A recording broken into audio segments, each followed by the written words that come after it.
केदारनाथ में अभी हम लोग चढ़ रहे हैं।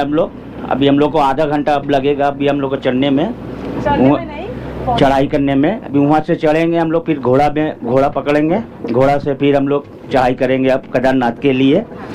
बोलिए केदारनाथ की हर हर महादेव। हेलो दोस्तों, welcome back to my channel. तो आज हम लोग जा रहे हैं फाटा से केदारनाथ की तरफ। फाटा से हम लोग सबसे पहले जाएंगे सोनप्रयाग। सोनप्रयाग से हम लोग जीप सर्विस लेके जाएंगे गौरीकुंड और फिर गौरीकुंड से हम लोग घोड़ा करके जाएंगे केदारनाथ। फाटा से सोनप्रयाग जाने का शुरुआती रास्ता बहुत ही खराब है। जगह जगह पर लैंडस्लाइड होके रास्ता बिल्कुल खराब हो चुका है। ये रास्ता बरसात के टाइम पे खराब हुआ था, जो कि अभी तक ठीक नहीं हुआ है। यहाँ से सोनप्रयाग 13 किलोमीटर दूर है, गौरीकुंड 19 किलोमीटर और केदारनाथ 35 किलोमीटर दूर है। हम लोग सूरज निकलने से पहले ही होटल से निकले थे। अभी जितना आगे बढ़ते जा रहे हैं, सूरज देवता धीरे धीरे प्रकट होते जा रहे हैं। यहाँ खड़े गाड़ियों के पीछे एक छोटा सा खाने का होटल था, जो कि बरसातों के मौसम में लैंडस्लाइड होने की वजह से नीचे धंस गया है। अभी जब ये रास्ता यू टर्न लेगा तब आपको वो होटल नीचे गिरा हुआ दिखेगा।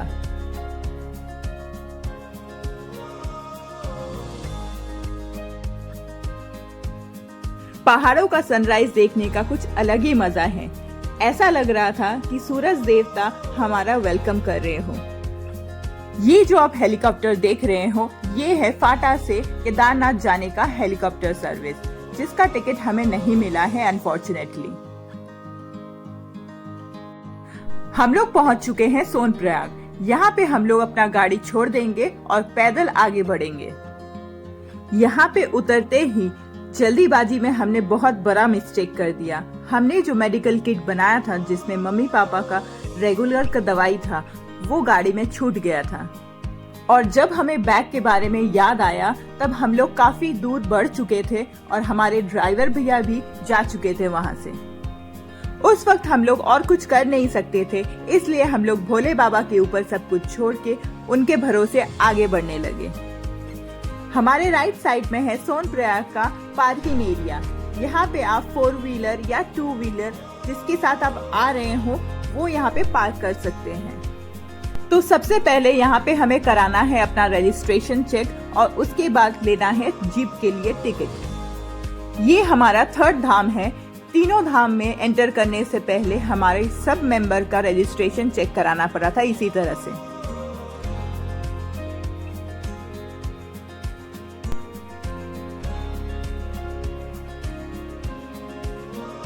हमने जीप का टिकट ले लिया है। अब हम लोग सोनप्रयाग के मार्केट से होते हुए आगे बढ़ रहे हैं।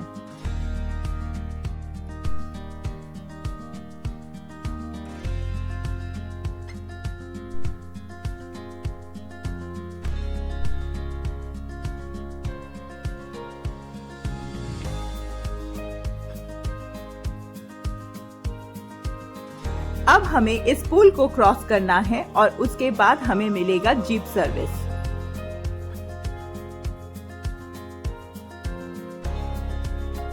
अभी नदी में पानी बिल्कुल ना के बराबर है, लेकिन बरसात के मौसम में लगभग ब्रिज तक पानी आ ही जाता है।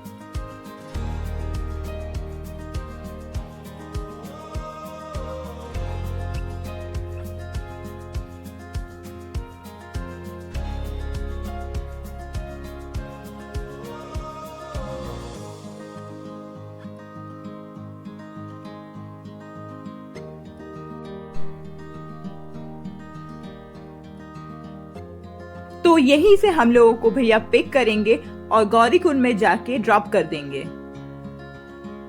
यहाँ पे गाड़ी में बैठने के लिए बहुत ज्यादा रश हो जाता है।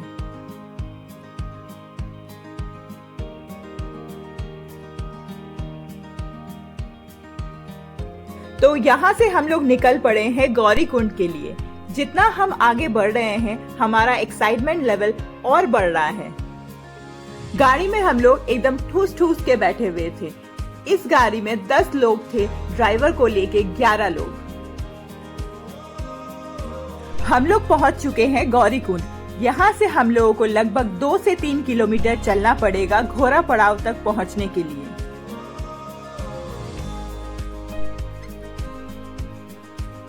बोर्ड में केदारनाथ का ट्रैक 14 किलोमीटर का दिखा रहा है, लेकिन ये ट्रैक 14 किलोमीटर का नहीं है। ये अभी 22 से 24 किलोमीटर का ट्रैक हो चुका है।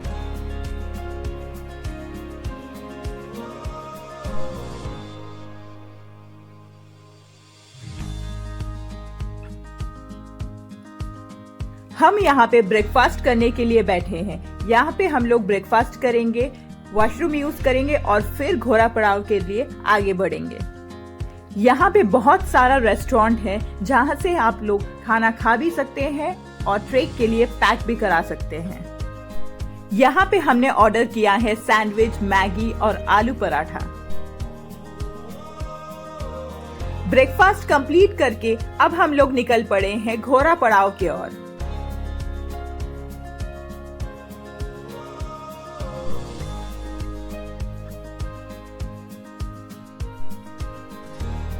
गौरीकुंड मार्केट के बीचों बीच से आपको जाना पड़ेगा घोड़ा पड़ाव की ओर। इस मार्केट में आपको बहुत सारे होटल्स मिल जाएंगे रहने के लिए, रेस्टोरेंट मिल जाएंगे खाने के लिए और शॉपिंग करने के लिए भी बहुत सारे शॉप्स मिल जाएंगे। लास्ट टाइम हम लोग जब केदारनाथ आए थे तब हम लोग गौरीकुंड मार्केट के अंदर ही एक होटल में रुके थे। ये मार्केट बहुत ही ज्यादा कंजेस्टेड है और इसी नैरो से रास्ते को आपको क्रॉस करके घोड़ा पड़ाव तक पहुंचना पड़ेगा।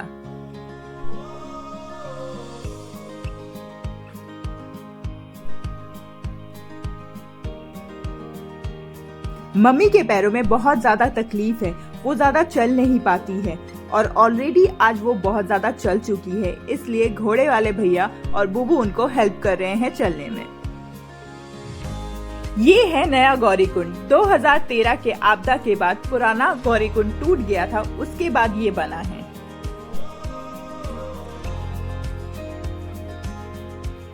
ये है पोनी टिकट काउंटर। यहाँ से पहले हमें टिकट लेना पड़ेगा पोनी के लिए, फिर हम लोग आगे बढ़ सकते हैं। पोनी आपको गौरीकुंड से केदारनाथ छोड़ेगा, उसका चार्ज है 2950 रुपीज पर पर्सन। ये रेट गवर्नमेंट की तरफ से फिक्स किया गया है।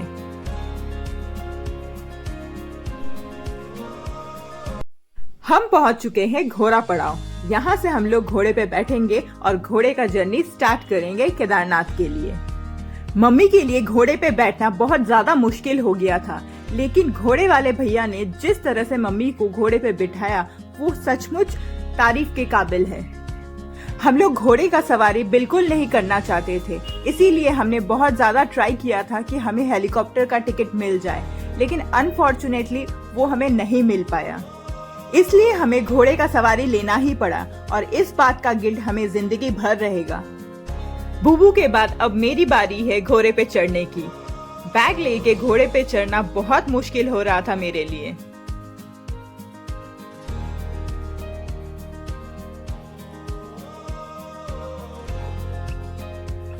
बाकी टीम मेंबर भी घोड़े पे चढ़ चुके हैं, तो चलो स्टार्ट करते हैं हमारे घोड़े का जर्नी केदारनाथ के लिए।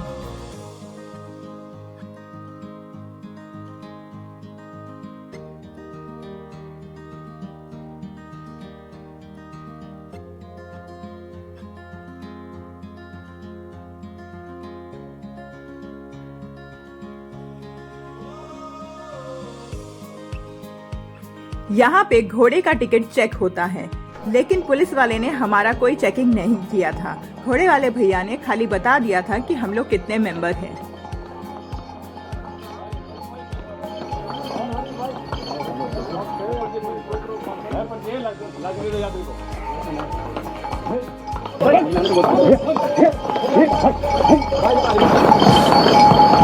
सीधा बढ़ना है, तो दो लोग आगे को।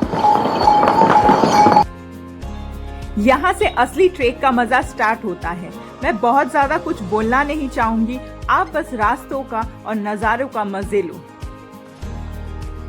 अभी तक रास्ता बहुत ज्यादा खराब नहीं हुआ है, लेकिन फिर भी हमारा हालत धीरे धीरे खराब होना स्टार्ट हो गया है। देखते रहो कि हमारा हालत क्या होता है आखिर तक। अभी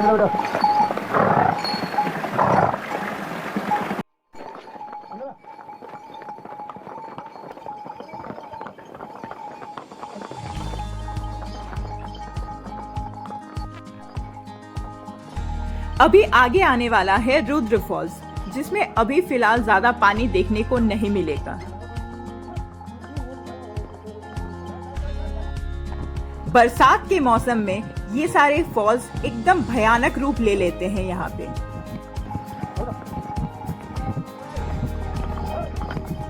घोड़े वाले भैया ने हमें यहाँ पे रेस्ट दिया है उनके नाश्ता करने के लिए।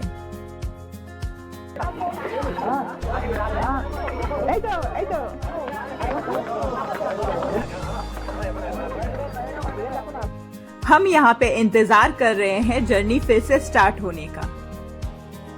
पहाड़ों का मौसम बहुत ही अजीब है। अभी तो फिलहाल यहाँ का मौसम बिल्कुल साफ था, लेकिन दूर नजर आ रहा था कि बादल छाने लगा है।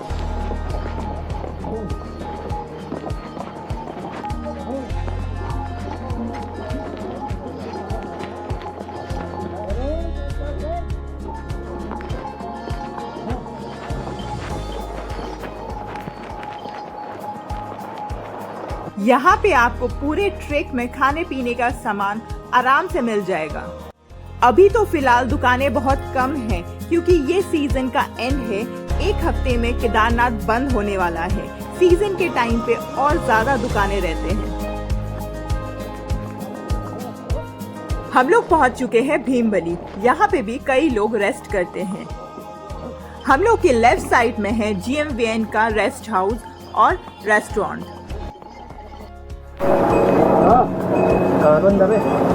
भाई मार्क्स बंदा नहीं मिल रहा, अंदर बात कर जमा। यहाँ पे हमारे घोड़े वाले भैया को पुलिस ने रोक लिया है, क्योंकि यहाँ पे रूल्स है कि हर एक घोड़े के पीछे एक घोड़ा वाला जरूर रहेगा। लेकिन यहाँ पे एक घोड़ा वाला 2 घोड़े को लेके जा रहा है, इसीलिए पुलिस ने उनको रोका हुआ है।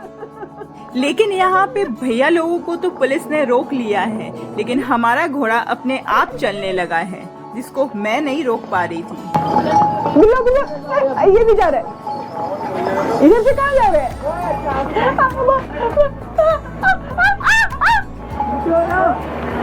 यहाँ से रास्ता ढलान की तरफ बढ़ने लगा है और हमारा घोड़ा बिना घोड़े वाले के चल रहा है।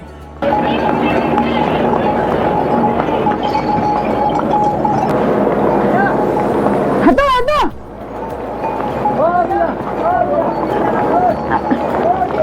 रुको रुको, शेरा रुको, शेरा रुको, बच्चा रुक जा, बच्चा रुक जा, शेरा रुक जा। मैंने लाख कोशिश किया था उसे रोकने का, लेकिन वो अपने आप ही चल रहा था। बस बच्चा रुक जा, रुक जा, चलो चलो। एक तरफ रास्ता नीचे की तरफ बढ़ रहा है और हमारा घोड़ा वाला नहीं है। कुछ मिनटों के लिए तो मुझे यमराज नजर आने लगे थे।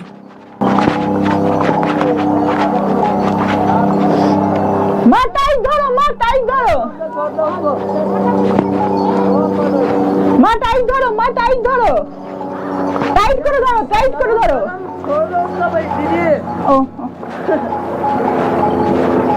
भैया पीछे को रहो, ठीक है खाली। अरे अरे अरे पीछे को रहो। अरे अरे अरे मत डरो दीदी। अरे अरे मम्मी को पकड़ लो, मम्मी को पकड़ लो। अरे मम्मी को पकड़ो। कितने हो?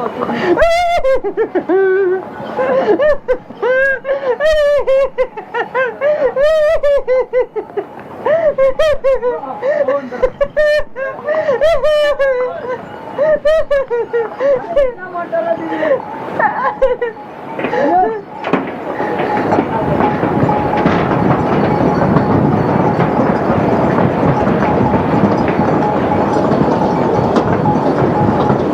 वॉइस ओवर करते वक्त खुद का रोना देख के बहुत हंसी आ रहा है, लेकिन उस वक्त जान हथेली पे आ गया था मेरा।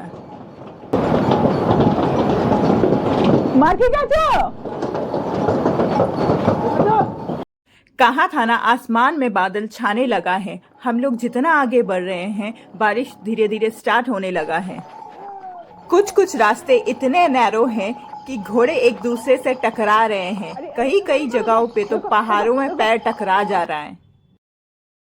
अभी केदारनाथ पहुंचने में काफी टाइम है, तो चलते चलते हम लोग केदारनाथ के हिस्ट्री के बारे में थोड़ा सा जान लेते हैं। केदारनाथ है शिव जी के 12 ज्योतिर्लिंगों में से एक माने जाने वाला हिमालय की चोटियों के बीच बसा भोलेनाथ का मंदिर। उत्तराखंड में रुद्रप्रयाग नाम का एक छोटा सा शहर है जो खूबसूरत वादियों से सजा हुआ है और इन्हीं खूबसूरत वादियों में बसा है शिव जी के सम्मान में बना बाबा केदारनाथ मंदिर। इस विशाल मंदिर को हिंदुस्तान के सबसे पुराने धार्मिक स्थानों में से एक माना जाता है।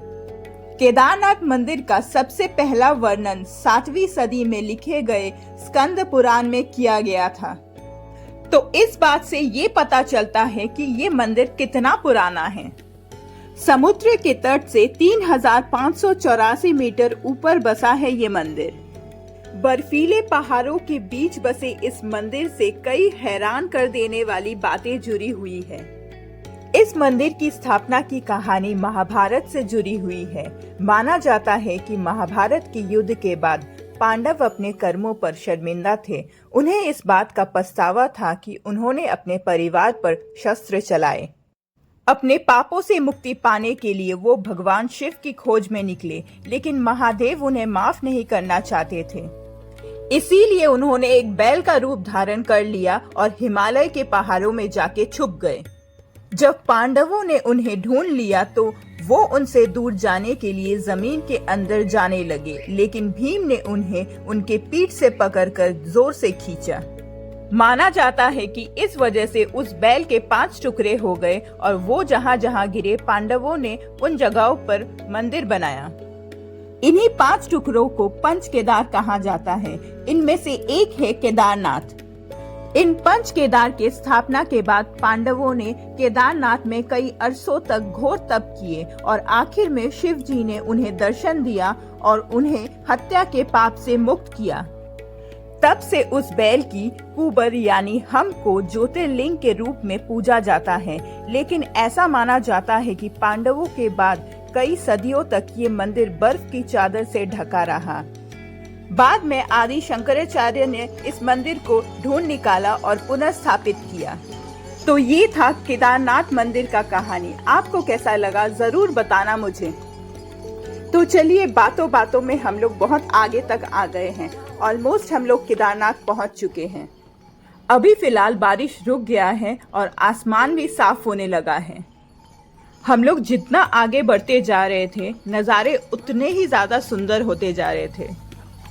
सच कहूँ तो मम्मी पापा हमारे साथ ना होते तो हम लोग चल के आते। चल के आने पे इतना ज्यादा डर नहीं लगता है गिरने का। ऐसे डेंजरस रास्तों पे चलते चलते मेरा हालत एकदम खस्ता कचौड़ी जैसा हो गया था। कभी कभी हमारा घोड़ा इतना खाई की तरफ चला जा रहा था, 1 मिनट के लिए लग रहा था कि आज ही हमारा कहानी खत्म हो जाएगा। यहाँ से मैं जितना बार नीचे की तरफ देख रही थी मुझे जोरों से चक्कर आ रहे थे। पहाड़ों के मौसम का कोई गारंटी नहीं है। पहले धूप था, उसके बाद फिर बारिश होने लगा, फिर धूप आ गया और अभी फिर से बादल छा रहा है।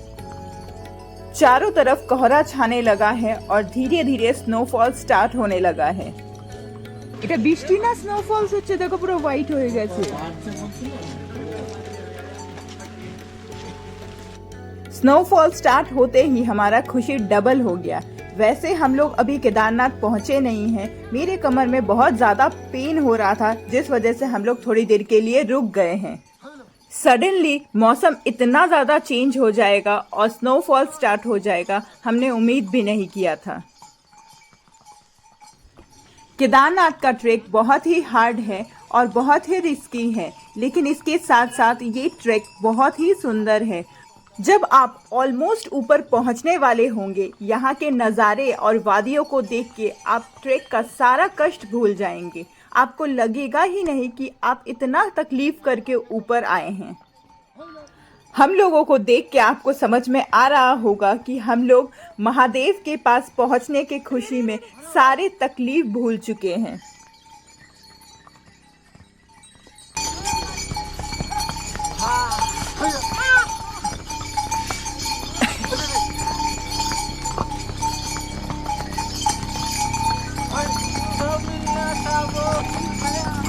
मैंने जानबूझ के इस वीडियो को शॉर्ट नहीं किया, लंबा ही रहने दिया, क्योंकि मैं चाहती थी कि मेरे साथ साथ आप लोग भी इस ट्रैक को फील कर सको और आपको लगे कि मेरे ज़रिए आप भी इस ट्रैक में शामिल हो पा रहे हो, इस रास्तों में चल पा रहे हो और इन नज़ारों को देख पा रहे हो। हम लोग अगर हेलीकॉप्टर में आते तो तकलीफ बहुत कम होता, लेकिन इन नज़ारों को हम लोग मिस कर जाते। अगर आपको कोई हेल्थ इशू या कोई प्रॉब्लम ना हो तो मेरा सजेशन होगा कि आप यहाँ पे चल के आना। चल के आओगे तो पूरी तरह से इस जर्नी का मज़ा ले पाओगे।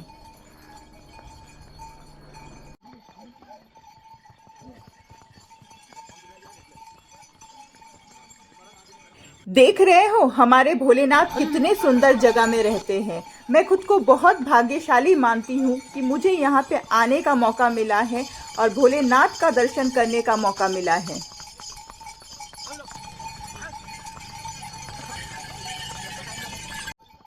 यहाँ इन यात्रियों को ऊपर पहाड़ में भालू नजर आए थे, लेकिन घोड़े पे चलते चलते मुझे कुछ भी नजर नहीं आया।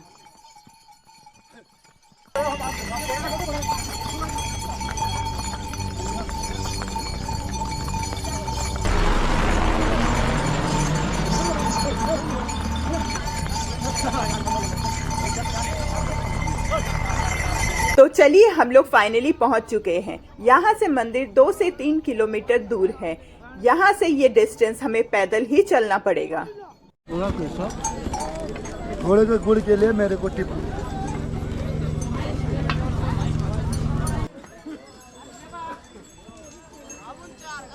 এই রোদ্দুরটা উঠে যাবে না, ভালো হবে। একটু রোদ্দুর উঠে গেলে না, ঘোড়ায় তো বসেই তো ছিলি। ঠিক আছে ঠিক আছে, আমিও কাঁদছিলাম, আমারও খুব ভিডিও কর কান্নাটা ভিডিও কর। না না, ওকে যে দিয়েছে না, ওর কি বলে যায়, এটা দেয়নি, কম্বলটা দেয়নি, খালি ये ছিল। কেন ওই যে সেকেন্ড টাইম যখন নাম লোতা তো তখন বলতো। अभी हमें 2 से 3 किलोमीटर चलना है मंदिर तक पहुंचने के लिए। यहाँ पे सारे टेंट बिछे हुए हैं। आप चाहे तो कम पैसों में यहाँ भी स्टे कर सकते हैं, लेकिन यहाँ से मंदिर का डिस्टेंस थोड़ा ज्यादा है। इतना देर घोड़े पे बैठने के बाद चल के बहुत आराम मिल रहा था।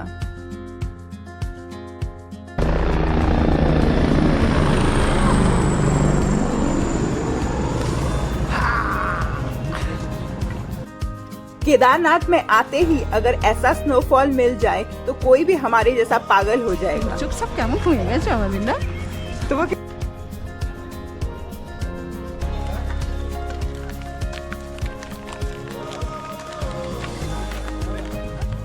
আমার মুখে পড়ছে বরফগুলো।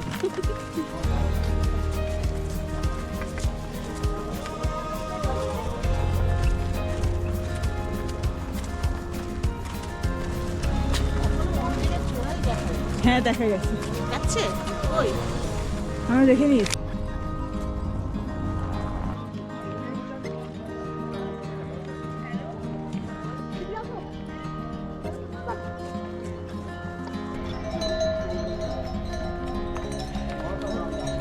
आ गए हम लोग, बस वो दिख रहा है मंदिर, वो दिख रहा है मंदिर। कैमरा में कितना आ रहा है पता नहीं, लेकिन मुझे दिख रहा है।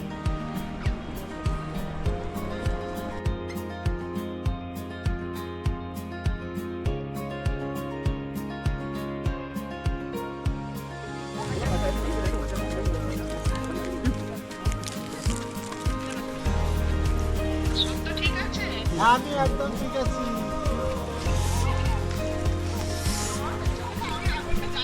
এই তো কি দারুণ লাগছে, দেখ দিদি দেখ। আমার ব্যাগে মাথা সব বরফ জমে যাচ্ছে।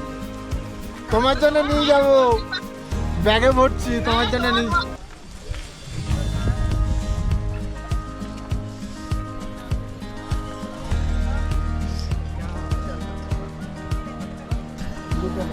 हम लोग जस्ट यहाँ आए हैं और इतना तेज बारिश शुरू हो गई है। ये देख लो, हर तरफ धीरे धीरे बढ़ता जा रहा है। बस बहुत तेज स्नोफॉल्स हो रहे हैं। थोड़ी देर पहले ये सारा ग्रीन था, अभी ये वाइट हो गया है। धूप के किनारे।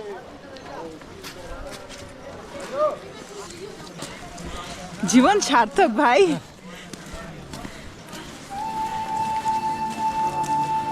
यहाँ आना ना सफल हो गया हम लोग का। हम लोग जानबूझ के यहाँ इस टाइम पे आए हैं कि स्नोफॉल्स देखने को मिले, और इतने अच्छे टाइम पे स्नोफॉल्स स्टार्ट हुआ है। हम लोग जस्ट यहाँ आए हैं और इतना भारी स्नोफॉल्स हो रहा है। हम लोग स्नोफॉल्स एंजॉय करने में और फोटो वीडियोस लेने में इतना ज़्यादा बिजी हो गए थे कि हम लोग भूल ही गए हमें मंदिर तक पहुंचना है। ये शिखा दी कोথায়?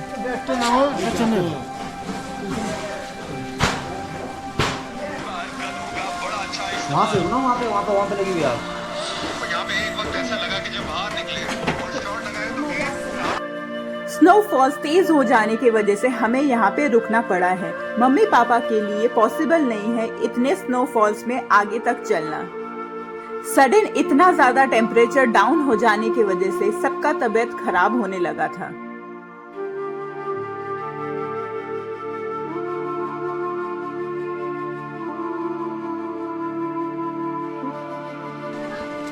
ब्लैक आइस हो गई, छोटा देख के आइयो।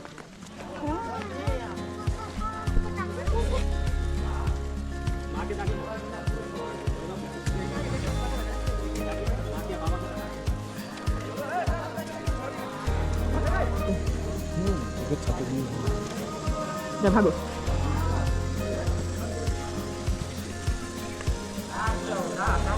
भोले बाबा ने हमारा स्वागत बहुत अच्छे से किया।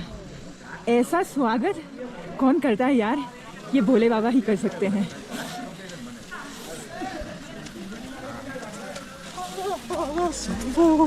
शंभू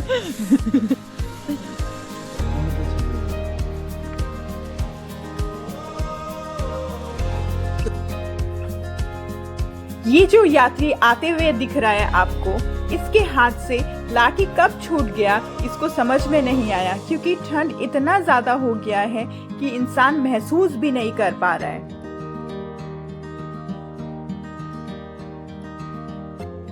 आज है 8 अक्टूबर 2023। आज का केदारनाथ कुछ ऐसा लग रहा है।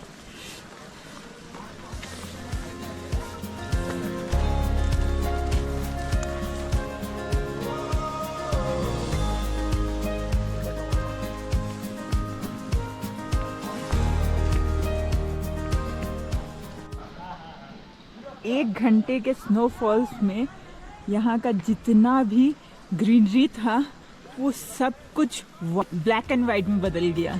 देखो, हम लोग जब आ रहे थे ये पहाड़ पूरा ग्रीन था, अब ये पूरा वाइट है।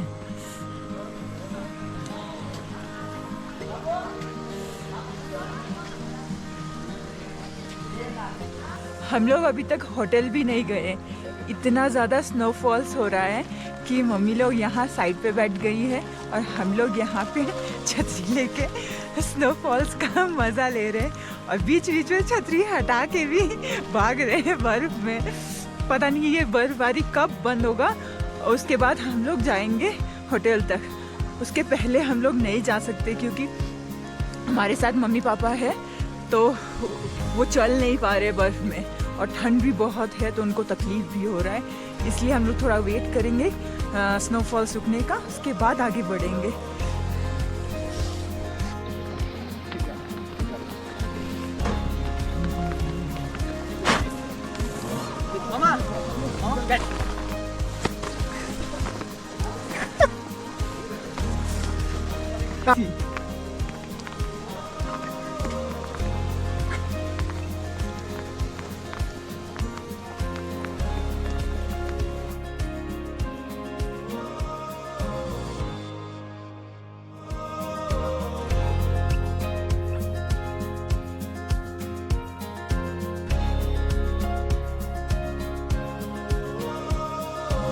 बर्फ में खेलते खेलते हम लोग खाने के बारे में भूल ही गए थे। कैंटीन ऑलमोस्ट बंद हो गया था। हमने काफी रिक्वेस्ट करके खाने का इंतजाम किया। हमें किसी ने बताया था कि आप जाके एक बार हेलीकॉप्टर के काउंटर में बात कर लो, हो सकता है कि आपको रिटर्न टिकट मिल जाए, लेकिन हम लोग जाके देखे कि टिकट काउंटर बंद हो चुका था। स्नोफॉल्स की वजह से हेलीकॉप्टर सर्विस आज के लिए बंद हो गया है, इसीलिए टिकट मिलने का कोई चांस नहीं है।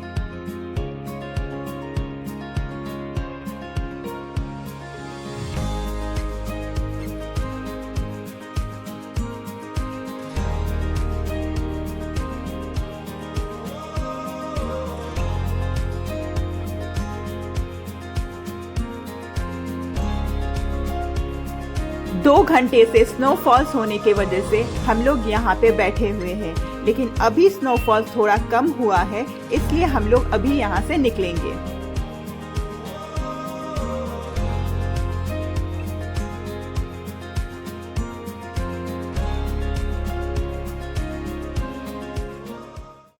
यहाँ रास्तों के साइड में छोटा छोटा स्टॉल लगा हुआ है। स्नोफॉल्स की वजह से लोग स्टॉल बंद करके चले गए और देखिए किस तरह से स्टॉल के ऊपर स्नो जम गया है।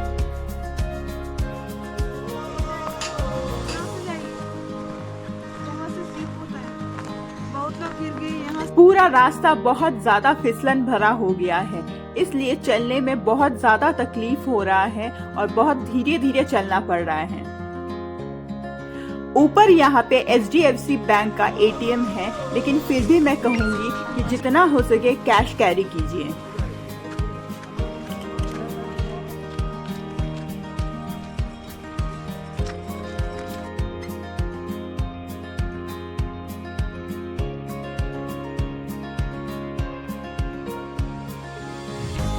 इस वक्त केदार घाटी में चारों तरफ काम चल रहा है, इसलिए रास्ता डाइवर्ट किया गया है।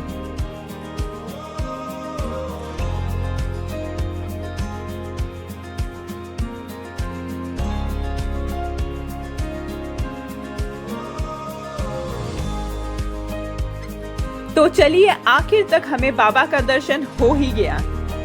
इतना देर हम लोग बहुत स्लो चल रहे थे, लेकिन बाबा का दर्शन होते ही हमारा स्पीड डबल हो गया। इतना कष्ट करके आने के बाद बाबा का दर्शन होते ही सारा कष्ट दूर हो गया।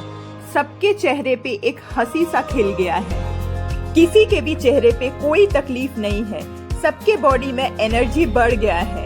बाबा को पास से देखने के लिए सब स्पीड में चल रहे हैं। तो चलो जल्दी से आपको लेके चलते हैं बाबा के पास।